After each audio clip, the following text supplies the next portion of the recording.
Welcome friends, வாங்க இன்றைக்கி நம்ம திணை வச்சு சூப்பரான உப்புமா எப்படி செய்யலான்னு பார்க்கலாம். ஒட்டாமல் நல்லா உதிரி உதிராக அருமையாக வந்தது. இந்த உப்புமா நம்ம கரெக்டான அளவோட எப்படி செய்யலான்னு பார்க்கலாம். நிறைய சத்துக்கள் அடங்கிய இந்த திணை அரிசியை வச்சு நான் இன்றைக்கி உப்புமா தாங்க செய்திருந்தேன் மார்னிங் பிரேக்ஃபாஸ்ட்டுக்கு. வாங்க இது எப்படி செய்யலான்னு பார்ப்போம்.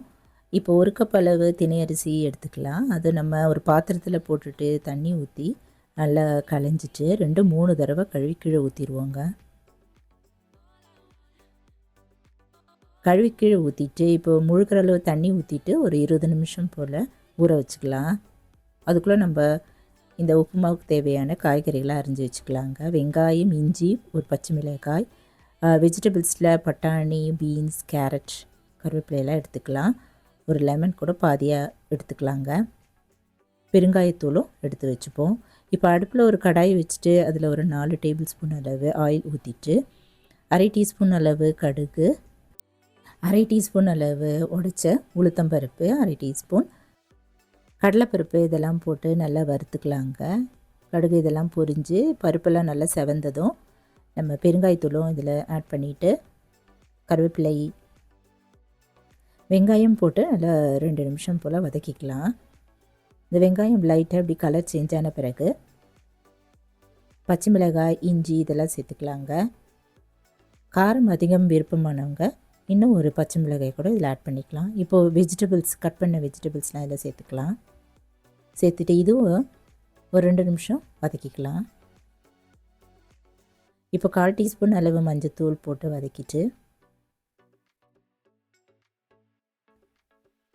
உப்பு ஒரு 1/2 டீஸ்பூன் அளவு இதில் சேர்த்துக்கலாங்க.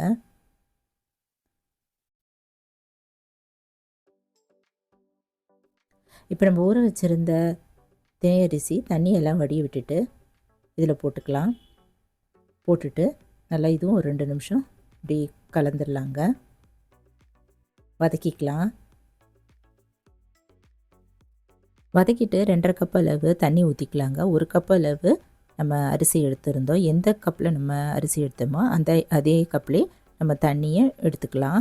2.5 கப் அளவு தண்ணி ஊற்றிட்டு நல்லா கலந்துட்டு மூடி வச்சுருவோம். அடுப்பு வந்து மீடியம் ஃப்ளேம்லேயே இருக்கட்டும்ங்க.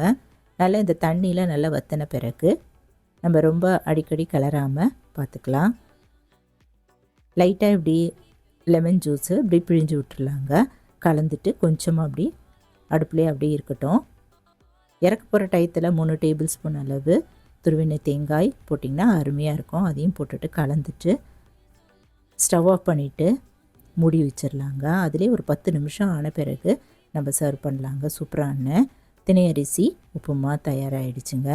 மேலே வந்து கொத்தமல்லி தழைகள்லாம் தூவிட்டு சைடிஷ்ஷாக இதை உப்புமாவுக்கு வந்து தேங்காய் சட்னி வச்சு கொடுத்திங்கன்னா அவ்வளோ அருமையாக சூப்பராக இருக்கும். நம்ம நார்மல் உப்புமா செய்கிறதோட இது அருமையாக சூப்பராக இருந்துச்சுங்க. நீங்களும் ஒரு முறை இந்த போல் மெஷர்மெண்ட்டோட சில டிப்ஸுகளோட ட்ரை பண்ணி பாருங்கள். அரிசி நல்லா கலைஞ்சிட்டு 20 நிமிஷம் தண்ணியில் ஊற வச்சுக்கலாம்.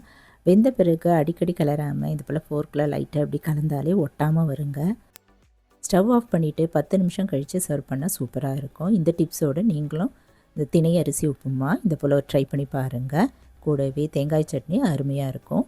இந்த வீடியோ பிடிச்சதுன்னா என்னுடைய சேனல் குக்கிங் வித் சித்ரா அன்பு சேனலை சப்ஸ்கிரைப் பண்ணிக்கோங்க. லைக் பண்ணுங்கள், ஷேர் பண்ணுங்கள், கமெண்ட் பண்ணுங்கள். தேங்க்ஸ் ஃபார் வாட்சிங். நன்றி, வணக்கம். நம்ம அடுத்த வீடியோவில் பார்க்கலாம்.